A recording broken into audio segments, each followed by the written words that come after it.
Torej, sistemi socialne varnosti so nastali in bili odgovor na industrijsko družbo. Ampak to so bili odgovor na industrijsko družbo. Zdaj pa je druga družba. Ali je digitalna, ali je dolgoživa, ali je karkoli že. Drugačna je. Drugačna je, sistemi socialne varnosti, pa kadar se začenjajo spreminjati, postanejo predmet političnega in ideološkega boja. In ta politični in ideološki boj, na žalost, pri nas pripelje do tega, ne da gremo en korak naprej, pač da gremo en korak nazaj. Če smo že slučajno kdaj naredili kakšen korak naprej, zato ker so bili časi dobri, pa ni noben opazil, da je to bilo spremenjeno. Potem pridejo malo slabši časi. Kakšen je odgovor socialnih sistemov na slabše čase? Gremo nazaj. Ne gremo naprej. In to velja, zdaj bom rekel, za pokojninski sistem, ki sem ga res spoznal zelo dobro. To velja za zdravstveni sistem. To velja za neobstoječi sistem dolgotrajne oskrbe. Ja, dajmo nekaj narediti, kakor je bilo.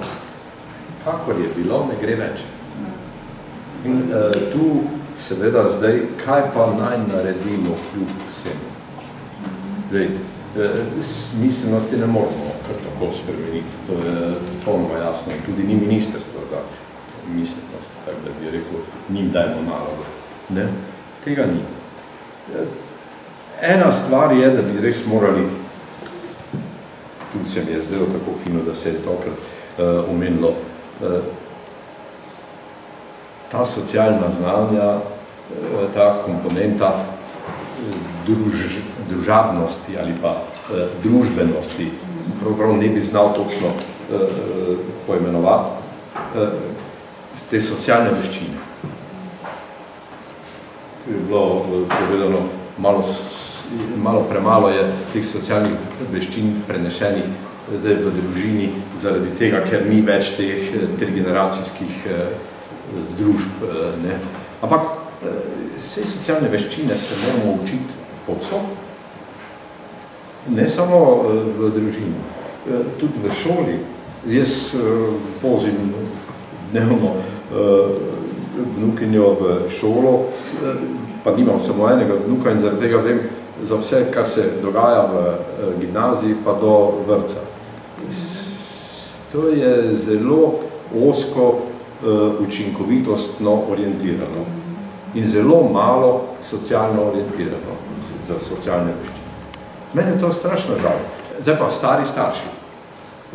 Ne moramo, jaz kot pač delek, ne morem tistega prenesti, kar bi moralo biti normalna sestavina tega, da je odraščal v skupini, v skupnosti šolski.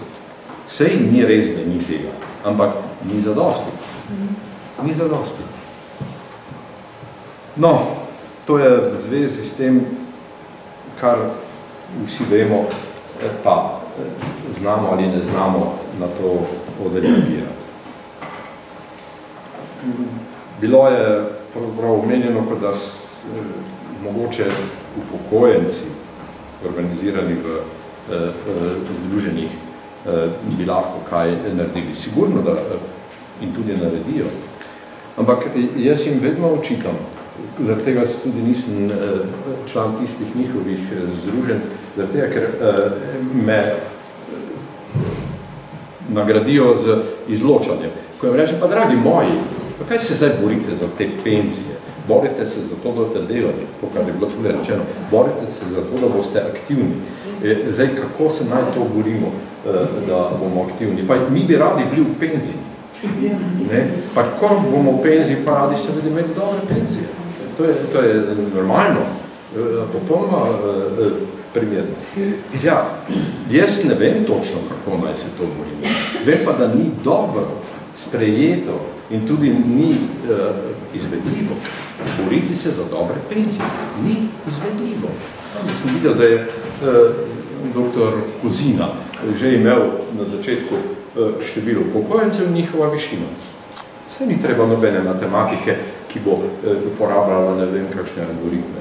Ne gre. Enostavno ne gre število pa višina v isto smer. Ne more iti.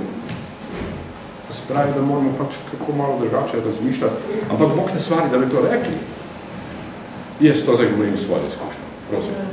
Govorim iz svoje izkušnje in vem, da me ne marajo.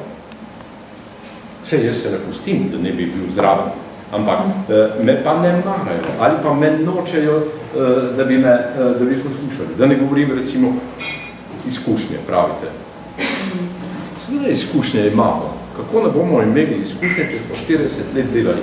Jaz sem delal z veseljem, z dušo.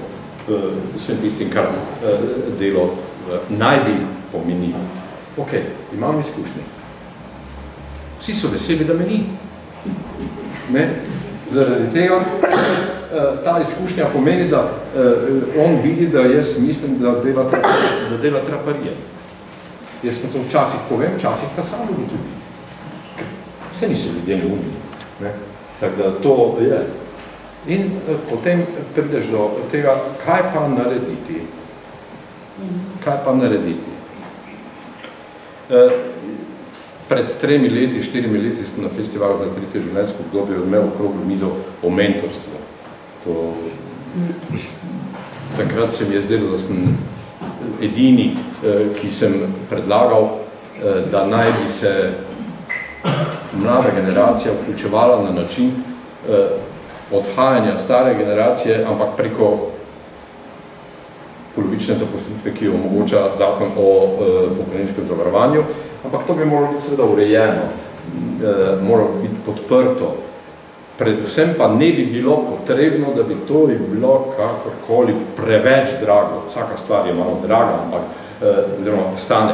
Ampak ta pa ne bi bila draga, ker bi bili plusi in minusi v manjših izdatkih pokojninskega zavoda in v manjši plači tistega, ki ostaja zaposlen.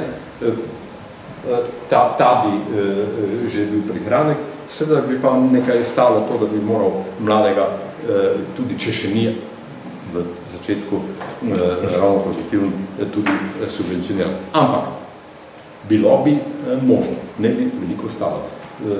Ne bi zajedlo v tisti dohodek, ki ga ima posameznik v takšni meri, kot zdaj zajeda sprememba statusa aktivnega na upokojence. No, se pa sem videl, da to se tudi drugot in ravno Italija, sem mislil, da bo to povedal. Italija je predlagala pred 2 leti, da bi takšen zakon sprejeli. Ne bom rekel, da je mogoče zakon ali kaj drugega, torej takšno ureditev sprejeli. In zdaj ne vem, kako so naredili v glavnem. To še vedno ostaja vprašanje. Mladi težko vstopajo, stari imajo težave, ko izstopajo. Ali imajo težave zaradi tega, ker vstopijo v novo situacijo, ali zaradi tega, ker ne morejo več ostati v delu. Dve težavi sta, no to dvoje je treba zdaj skupaj spraviti. Ne da se na ta način, da bi zdaj jaz še ponovil ali pa bolj tisti članek ali pa karkoli idejo razvil. Več ne mora biti. To, da je zdaj ta silver economy, to je en del tega. In jaz upam, da bo tako naprej. In tudi zaradi tega sem se potrudil zraven. Res ni bilo tako, da bi me kdo zdaj vabo. Videl sem, da je in sem rekel, pridem. Ker je zadeva interesantna. Ker je interesantna, bom pri tem ostal in upam, da boste tudi drugi in da bomo lahko kaj naredili. Hvala.